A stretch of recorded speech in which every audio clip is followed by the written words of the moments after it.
everybody.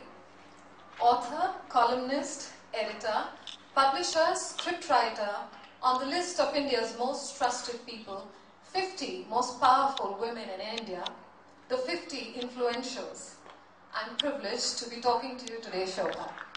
Thank you for coming and gracing the occasion. Welcome to Dehradun Literature Festival.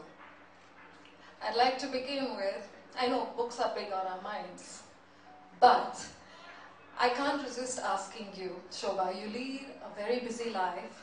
We see you on TV almost every other night. You're a homemaker. How do you still manage to look like $1 million? Well, thank you for the compliment to start with.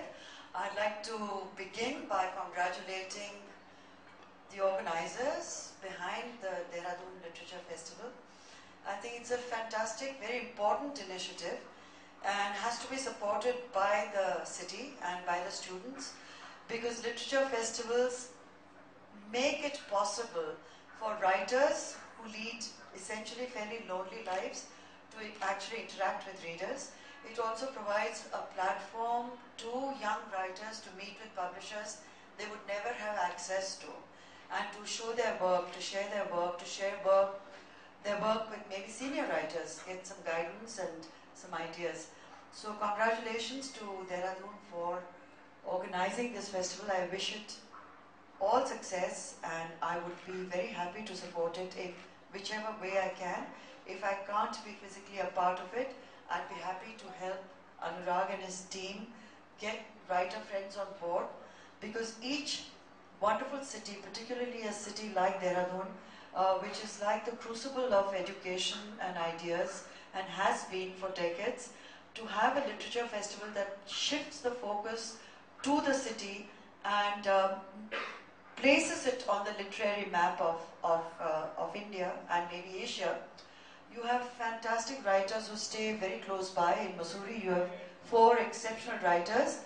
Please don't take them for granted, because it's not ghar ki murgi. They are fantastic writers and deserve to be applauded by all of you and by the rest of India. They're exceptional people.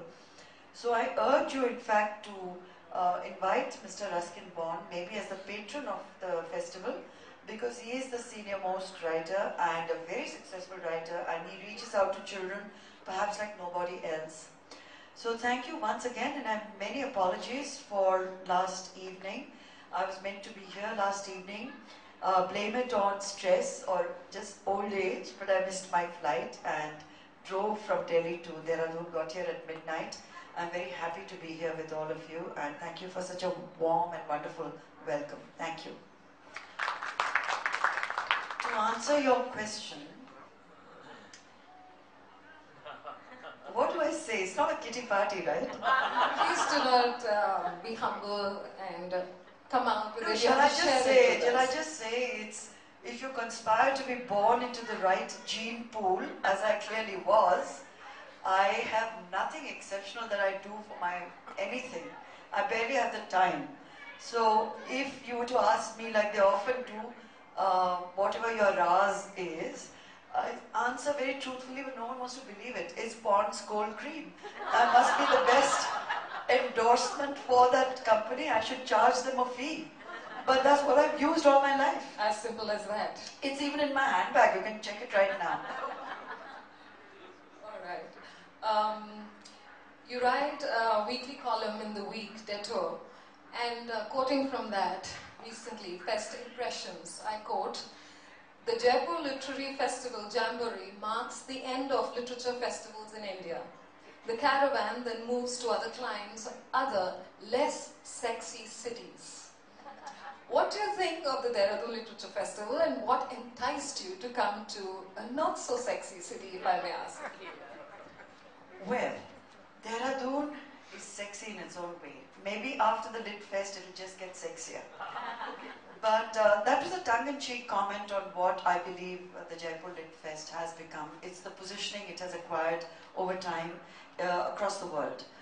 In fact, the reason I use that word sexy is all this time they used to advertise it perhaps as the Woodstock of literary festivals, which I can kind of understand.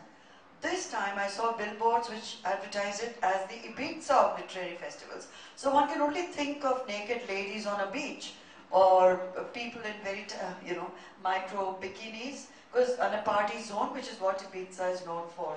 So I don't know whether they're trying to sex it up or it's a new positioning. They're looking for different patrons, different sponsorships. I don't know. But it was really a remark that had more to do with their positioning. And what enticed you to come to Dehradun? Dehradun, it's very simple. I am very intuitive.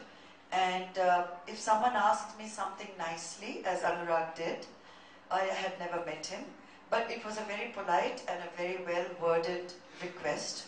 And I said, absolutely, just let me find a slot.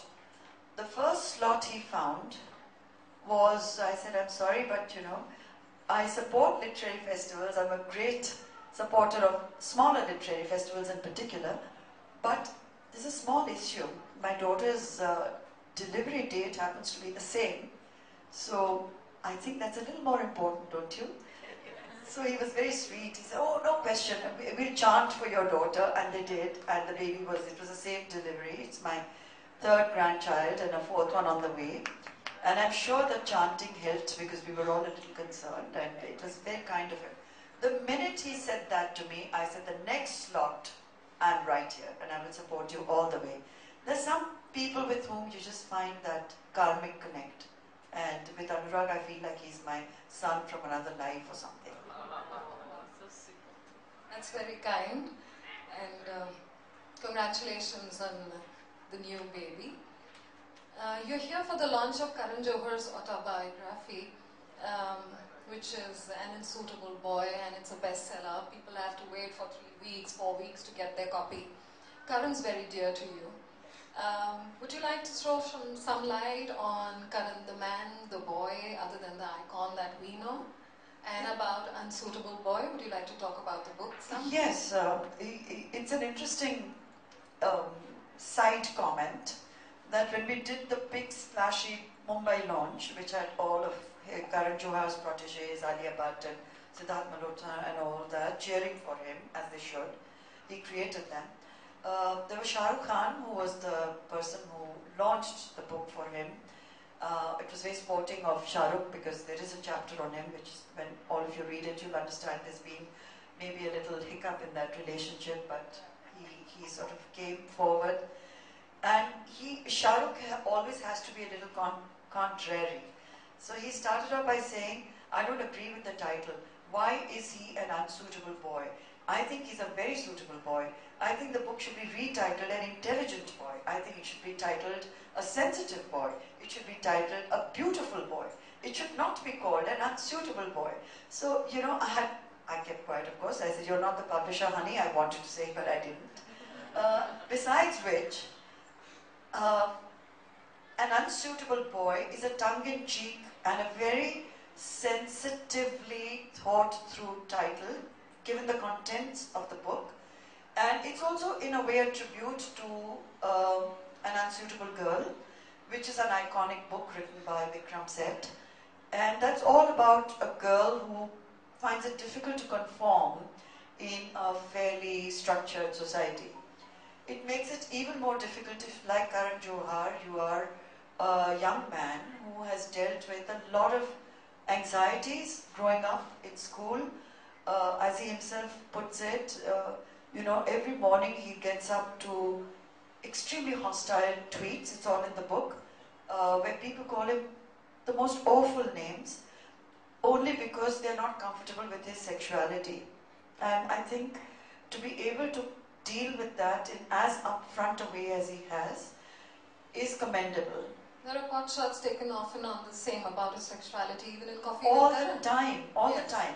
So I respect him for having done that, and I objected in my own way to the LGBT community across India who damned him for saying, why can't you just state I am gay? He doesn't wish to do it, it's his prerogative. So long as Section 377 continues to be upheld in India, he cannot say it because he can be jailed for saying it. So he can be prosecuted for saying, yes, I am gay. So he says, those who know, everybody knows, but I don't particularly have to put that in print. And one must respect a person for sharing or not sharing. It's entirely the person's prerogative. It's a very strong, powerful book. It's not only about his sexuality, it's about the movie business. There's a fantastic chapter in it which is a tribute to his father. It talks about, it gives you very good insights into how Bollywood actually functions and how he has grown from a very awkward young man thrown into a role he wasn't entirely prepared for when his father passed away. How he's grown into it. Today he's one of the most successful producers in India and Asia perhaps. And he heads Dharma Productions and has done a fantastic job of it. So it's a life at 44 worth celebrating however you look at it. From moving from an unsuitable boy, we move to your female protagonist. When you came out with your novel, Socialite Evenings, followed by Starry Nights, you stirred quite a storm in a teacup. In a country where the majority holds Sita as an ideal, you were projecting female protagonists who were upfront about their sexual desires. Your novels reveal your protest against the image of woman as an auxiliary. Your women revolt against traditional images of Indian women. They are sexually liberated and free-thinking. What made you do that? Right so. Well, I was kind of sick of men telling us what we feel about sex and our bodies and what we should feel or ought to feel. And it's not a male prerogative alone to talk about a topic like this, which is at the center of all our lives. Why should we pretend we have no views on it? And even the Kama Sutra is written by a man.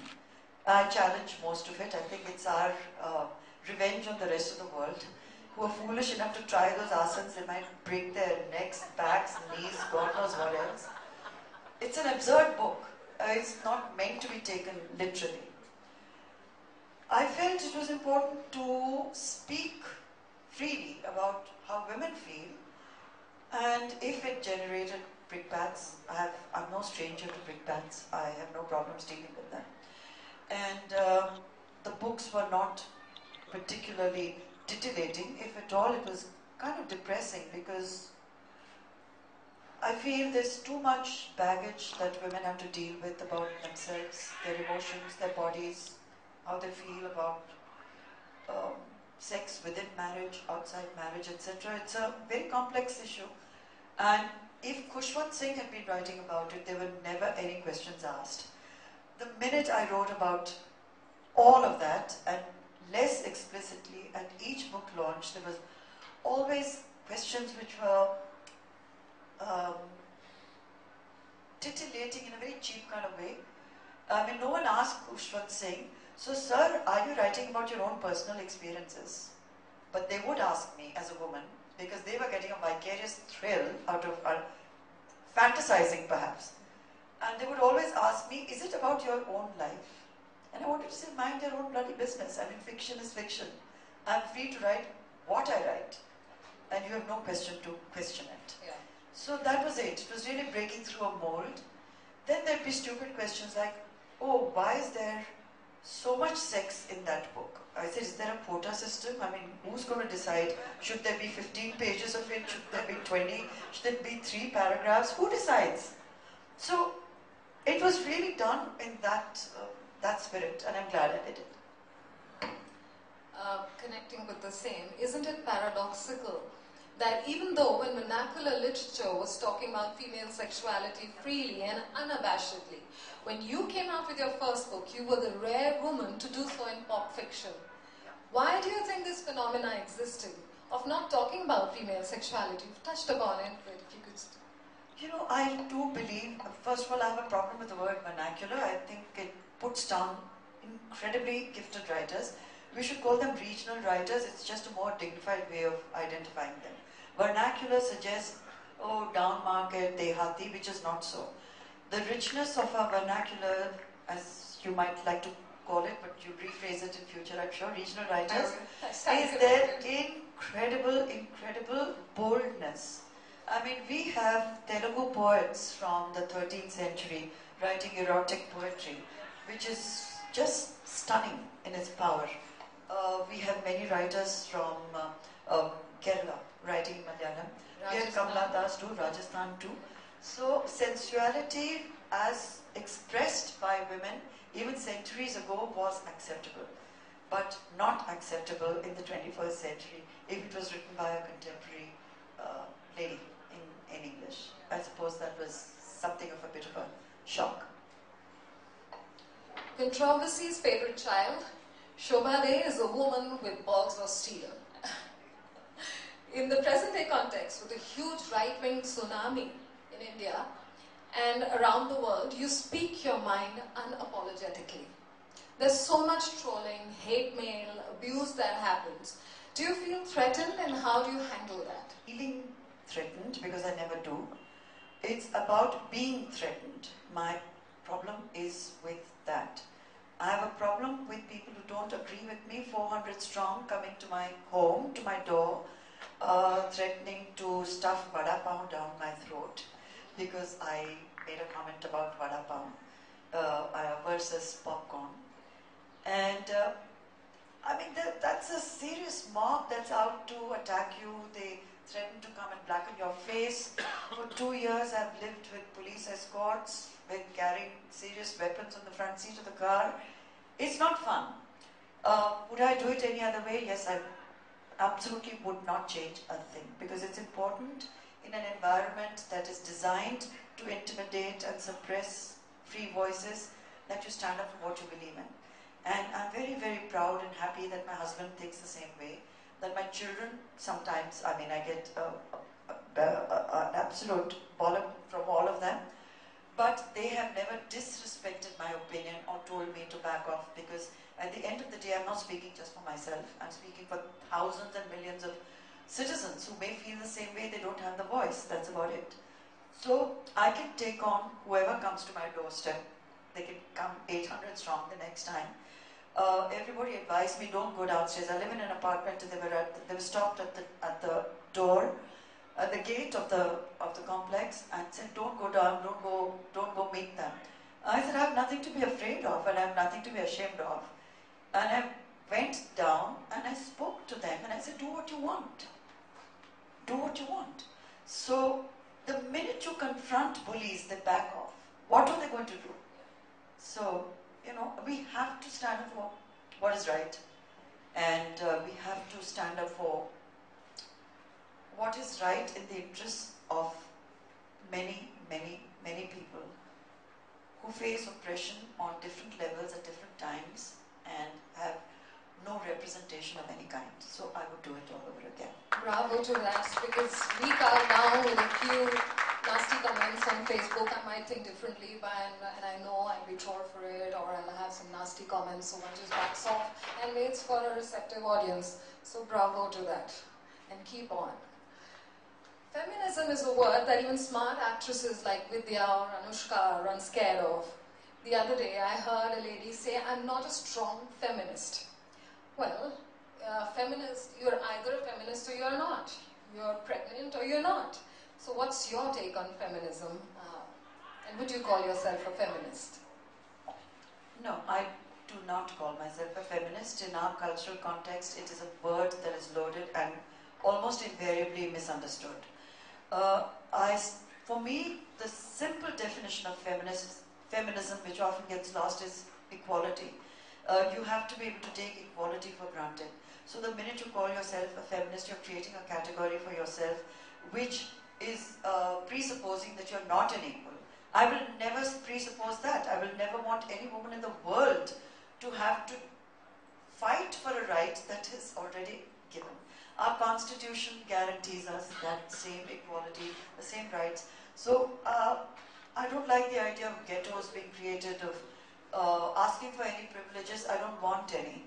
And I don't want my daughters or my granddaughters to believe that they're growing up in a world where they have to be differently treated and made concessions for, because that is not equality. I don't want that for myself. I never have. The idea of feminism in the West is totally different. It has a political context which doesn't exist in India. We have never had wage discrimination on paper. that it exists is a different matter. We have courts which, if there is a serious issue, will always abide by the law, which is equal. So there's no question, like it existed in the 60s, particularly in America, where it started, that they were fighting for equal opportunities, equal pay. It was an economic movement more than anything else. By calling yourself a feminist, it doesn't mean you're less targeted or you're not going to be attacked because you're a feminist. So I think we need to define it in our own cultural terms. I think the woman laborer in our society, in our culture, who gets paid 1/4 what the man does for carrying double the load on her head, she can call herself maybe a feminist and wage a war, but the privileged women in this room have no business to call themselves anything other than women who are proud to be who they are and can take equality for granted. That's an interesting take on it, but I wonder if Anushka and Vidya come from the same place. You've been a columnist for more than 2 decades, commenting... 4 decades. Sorry, 4 decades. Commenting on... 5. 5. Going to 6, 7, 8, and many more. No, 5. I'm going to be 70 in a few months, so I know when I started writing. 1970, if I'm right, you started writing, you took up journalism then? Alright. So I was talking about you having been a columnist commenting on marriage, politics, parenting, feminism. In a lighter vein, do you think Twinkle Khanna is modeling herself after you? She's a fantastic new voice. She's speaking for her generation. I don't think she needs to model herself on anybody. She's an original. And she's saying something which her readers connect to, and she's very successful at it. She speaks her mind. She speaks her mind. I don't think one should ever have this kind of a comparison in place at all, because each person has a very individual way of expressing themselves. They have their own strengths. I don't think it could have even occurred to her that she's modeling herself on me at all. And God bless her, she's doing a great job. Your book, Spouse the Truth of Marriage, brings me to my next question. When it comes to marriage, you're quite a mystery. You're such a mystery. On one hand, you write of women who stand their ground. You live in Mumbai, which most people like me see as the city of divorce. And then you go change your outfit because your husband doesn't approve of it. So, what's happened in Dehradun? You tell me that. Ladies, be honest. You don't go change your outfit if your husband tells you to. I do all the time. So, what's the secret? The secret of your successful marriage? No one has the formula. If that was so, then one could sell that formula. It is simply put, you have to find the right guy. You have to find the right woman. You have to understand each other's strengths and support each other's weaknesses. You have to be in sync. And for me, there is no question that I'd want to be married to anybody else or have a relationship with anybody else. And I think I speak for my husband as well. So we've grown together in a way that it's tumultuous. It's not that it's a placid lake of a marriage. I mean, there are times I want to murder him. I'm sure he wants to murder me. We have stormy outbursts, and we have a volatile but very active marriage. I'd rather that than a dead marriage, which is like, oh, we are used to each other, come on, how many more years do we have to go? Let's chalao it, however, it's not like a cycle with a puncture. I mean, that would be terrible. It is a very, very proactive, very engaged, very involved marriage. I'm proud of him. I think I'd like to think he's proud of me. And I think we've raised our family with 6 children and 4 grandchildren to the best of our ability, and had a lot of fulfilling moments and a lot of joy doing it. And to me, that defines my marriage. I can't speak of other people's marriage, but if he tells me to change my outfit, you bet I'll do it. Because he will tell me for my own interests, and he will tell me something that suits me or doesn't. Even this morning when I was coming here, I sent him a picture of myself in the sari and said, what do you think? And he said, it's awful, go change it. I would have been stuck because I wasn't carrying another option. But Anyway, he said it's looking elegant, it's looking lovely, and it made me feel good. It made me feel confident walking in here. It's very becoming and you're looking gorgeous. Thank you. Moving on to parenting, motherhood. You're a mother of 6, and I was reading up your blog, and in one of your blogs, your daughter talks about her friends taking short vacations with their potential mates. And I quote from there, you ask her, is it a little like a test driving a new car? And she turns around and she says, in a way, that's precisely what it is. How would you know if the gears work if you don't get behind the wheel? That sounds logical and good in theory, but how do you deal with it in real life? Would you like to share some parenting tips? We're all struggling. I deal very badly with it, I have to tell you. It makes me very unpopular with my youngest child because she's that generation and I was quoting her. And I don't understand this experimental marriage thing, you know. I don't. So I must be, to me, they always say, how will you get it? You know, you're too old, which is correct.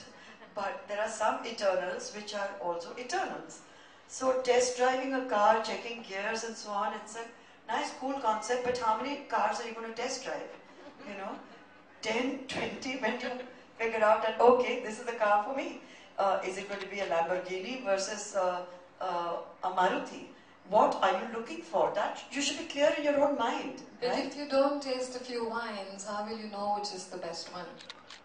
Aha, all right. I'm Now we're happy. getting to hear something. All right. Well, I think my best way to deal with it is to not ask too many intrusive questions which can lead to conflict. I only have one golden rule for my daughters and for my sons, is that if you keep us in the loop sufficiently without us jumping into your lives and getting to be pests, if there is a problem of any kind, if there's a crisis of any kind, I can only help you if I know what that crisis is. I can't jump in, and if there's an emergency and I know nothing about this secret life of yours and you expect me to bail you out, I'm sorry, I won't be able to do it. So it just helps if you let me know. My main concern is not about their morality, it's really about their safety.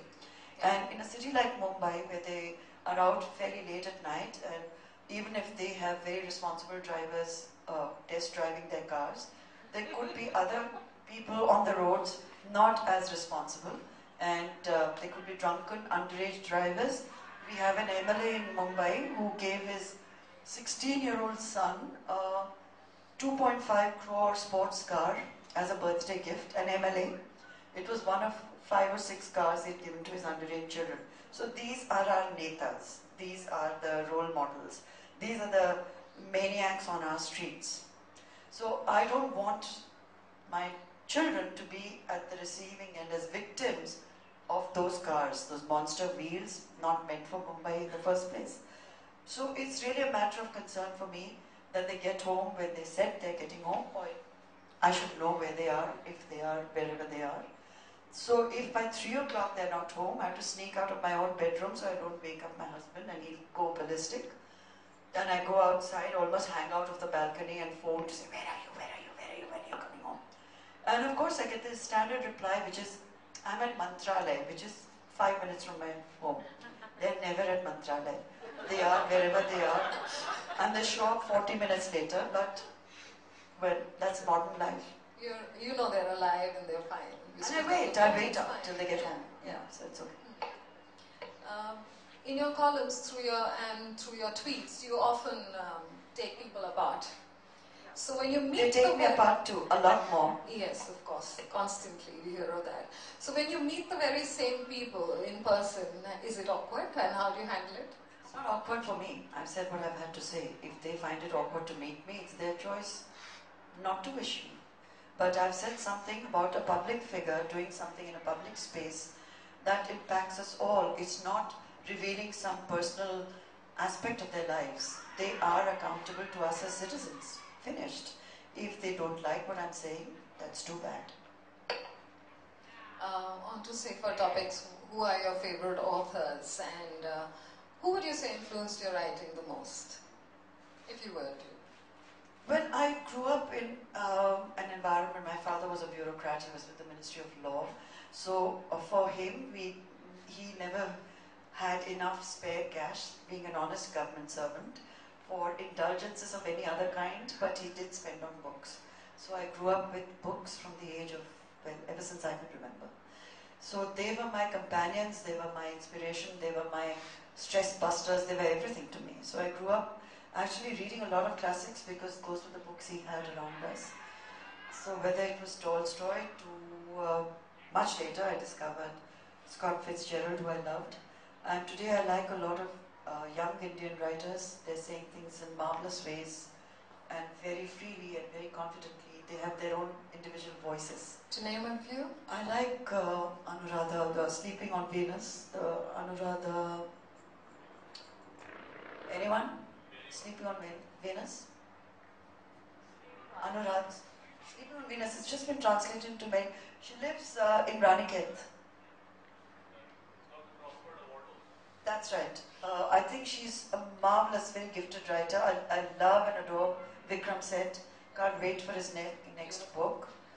And his brother lives here, by the way, too. Yeah, well. Very much in the yes, city. yes. Lovely, lovely person. Yeah. Lovely, yeah. gorgeous person. Yeah, and every day you hear a new voice, quite often not of a known writer, but someone who's expressing themselves on a blog or self-publishing. And I think the more voices there are in the world, the more diverse those voices are, the richer we are for it. Much as I'd like to go on asking you more, you've been very warm and very open, but I think I should leave the floor for the audience now, open it out to the audience. Lady at the back.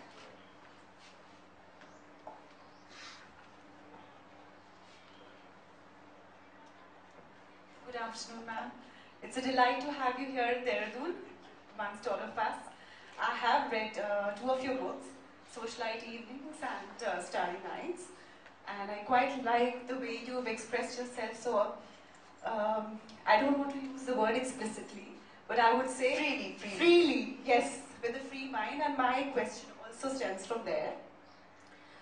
Like you, I have also just started penning down what I think about life around me as a woman, and what I heard during the conversation from you was that you have been trolled and mobbed, and people have got back on you by being so, free and so confident about what you have written. But having said that, like Jai just said, that I've started penning down my thoughts and would like to share them with the world. I want to ask you something that, leaving aside the general public or the government in general, what about people around you?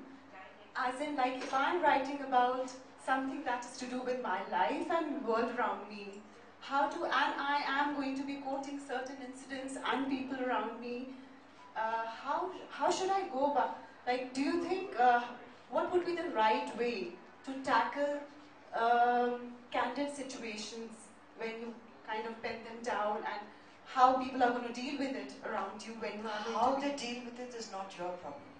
Your problem is, are you confident enough to state whatever it is you wish to state? If you start thinking in terms, you're already inhibited. You're not going to be able to say it, write it freely. Yes. In any case. So in that case, I mean, maybe think of writing about trees or something. No, that's exactly why I got back, why I stood up in the audience here, is that since you're saying that I'm already feeling inhibited, the thing is that even I've read what Twinkle Khanna has been writing. She's also writing about her mother, her mother-in-law, people around her, her neighbors, everybody. But if you notice carefully, in one breath she writes very unabashedly about and very freely, and in the second line or in the third line to follow up, she's trying to mellow it down so that nobody gets offended. That's what I even noticed. I noticed very carefully, ma'am. And that's a good balance. I think yes, she struck it yes, very well. So yes. It's worth taking a cue from that if that's what you want for your own writing. It's a nice way to do it. But at the end of the day, you will always get someone who's offended. And unless you can take that in your stride. And any writer anywhere in the world ends up cannibalizing the lives of people around them. Because after all, conversations, incidents don't fall from the sky. A lot of it is observation, but a lot of it is experience. If you cannot share that experience, or you feel it will offend someone and you don't want to offend someone, then it's better you stay away. Yeah, that's exactly I want to ask, because it's easier handling the government and people in general. But when you're writing about, yes, it is, I think, because they are not in your life that... Well, ma'am, I can just tell you that I have to go to the Supreme Court for my freedom, and otherwise it would have been jail. So I don't know how easy it is. I don't think a child will put me into jail for saying, using a conversation, or I don't think my husband. I respect that completely, and Probably, I get your point. Thank you so much. When you're writing about people closer home, you probably don't give names, and that's how you start. Yeah, I think I get your point totally. Thank you so much for your view on it. Anybody else from the audience? Yes, lady here in the second row. Good afternoon, ma'am. Ma'am, as you just spoke about the mobbing and the people who are talking against you and less tolerant and they mob your house and all, I just want to know that sometimes do you feel that people come openly not supporting that much which they want to, like the positive side is missing sometimes, like counter-attack from the positive side from your fraternity or people who admire you, they don't come and support that much as you should want them to? No, I'm not looking for support. Okay. I stand for myself.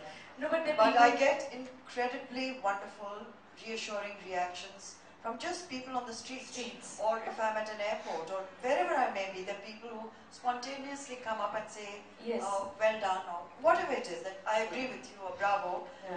That's enough, that's reward enough. Yeah, but I'm not looking to mobilize support from within my community, within my fraternity, no one.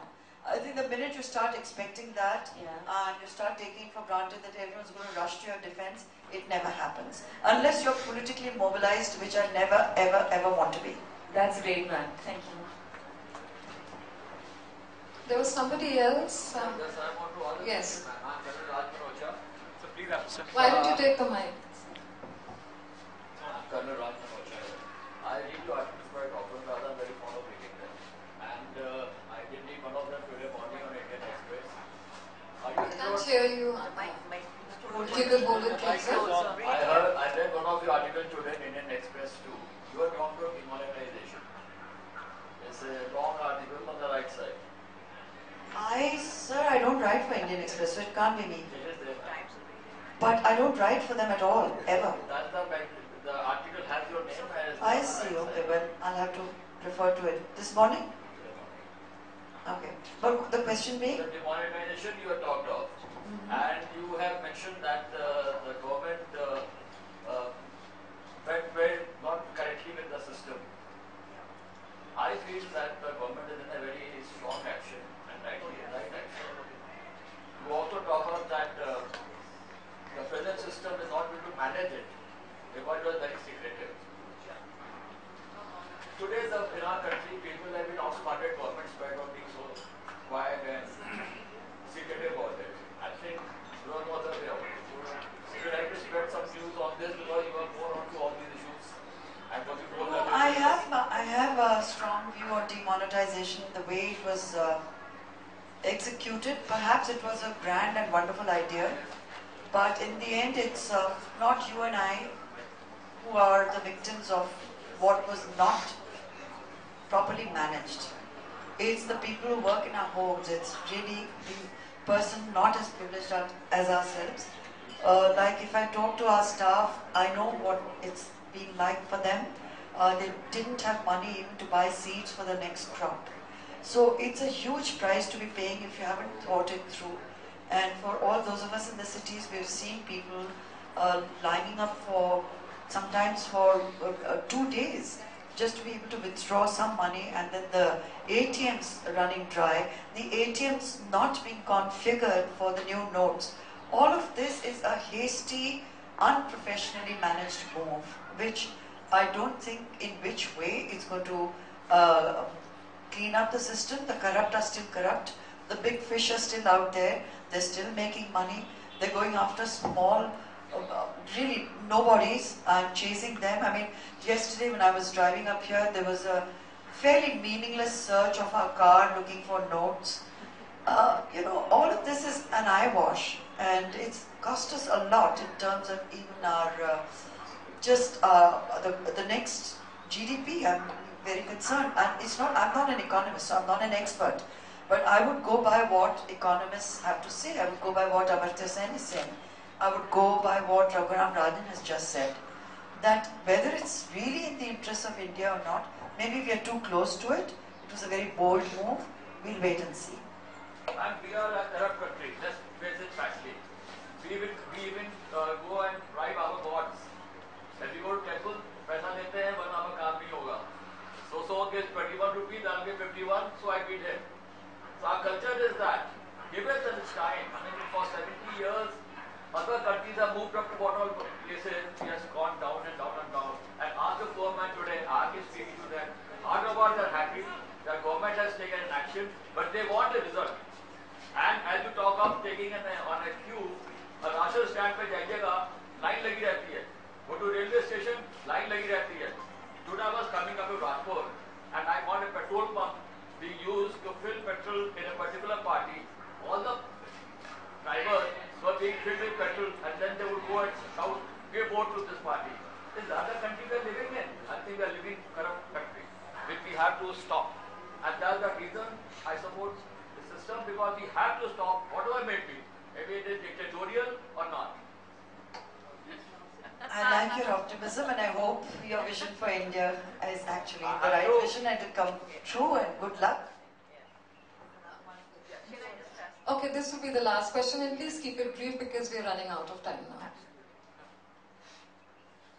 Oloka with the nice show. I do remember everything. Thank you, Shobhaa. Yeah, I just want to know, because I have also just, sort of the idea of writing a book has just cropped up. And do you have any, for budding writers like me, some sort of a writers group or something so that I can get some help from you? There are people who conduct writing workshops. Okay. I really don't know how useful they are. There are also universities which have summer courses in creative writing. I have taken one. That's a creative writing from Manchester. Yeah, I've taken Writers Bureau. That's But a long time eventually, ago. even when young writers ask me, well, what should we do? Yeah. My response is, if you want to become a good writer, read. The Yeah, more you absolutely, read. absolutely. And I'm a if you voracious want, reader. and nothing in the world stops you from writing. Don't think of any other. Don't let anything else come in the way of you. What does it need? It needs you and a laptop, of you and a pen and a writing pad. Absolutely. So there should be nothing at all that you think of as So a roadblock or an impediment. If you want to write, write. That's right. I mean, you don't tell a nightingale, it doesn't seek your permission to sing. It sings. So a writer writes. That's true. It's been in my mind for the past 5 years, and right now I've just sort of started penning down something. The first chapter, I would say. It's a story, within me, and it's sort of causing into my life, sort of. I mean, it'll be, Then just write it. Don't think about anything else. Finish it, and then we'll talk. Absolutely. Thank you. Thank you so much. We've run out of time, so we'll end with that, with the questions, interaction with the audience. I'd like to ask Dharmendra to come and take over now. Thank you so much for your candor, Shobhaa, and it was a pleasure talking to you. Hope you'll keep coming back to Dehradun Literature Festival. Thank you very much. Ladies and gentlemen, it was so much of fun having ma'am here in Dehradun. There is this literature festival which has been unveiled today, and we have the following program on the 17th and the 18th of this very month. I'd like to say a few words about the festival. Dehradun Literature Festival is an initiative to bring exposure to the education capital of India. At least that's what we would like to call it, and we are so proud of it, by organizing this 2-day festival every year and getting eminent personalities from India and abroad to interact with the residents and thousands of students of Doon Valley. The festival will be boosting the tourism of the state by having huge number of people attending the festival. The brand ambassador of the festival is Padma Bhushan Mr. Ruskin Bond, as ma'am was just mentioning, right? Something more about the Literature Festival. We will be hosting some of the finest and highly acclaimed Indian performers, writers, theatre personalities, business leaders, visual artists from all walks of life on the same platform. The festival will be one of its kind to give an opportunity to youngsters and literature enthusiasts alike to personally meet and greet such acclaimed and renowned thinkers and writers in their very own doom, where access to such individuals remains a privileged few, right? And now I would like to be thanking our supporters, sponsors, supporters, and we would like to thank the Times of India Group, the Canon Club, DIT University, ONGC, LIC, Antara, Indian Oil, SJA Alumni, Petals Flower Decor, R&D Constructions, Book World, and of course, last but not the least, Humans for Humanity. I would lastly ask and request and invite Ms. Aparna from Antara to say a final few words. Good afternoon to everyone. On behalf of Antara, Ms. Day, I just want to say a few words that it was a great opportunity for all of us on behalf of Dehradun and on behalf of Antara that we have you here, and we had this opportunity to hear you. And yes, it is a great opportunity for our city and for the new young writers to take a lead and to get inspired from your vision and to work in that success way. So thank you so much for being with us, and thank you so much for your time and inspiration. Thank you.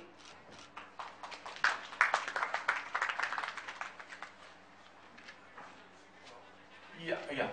There is a small memento from Antara which they would like to give to Shobhaa ma'am.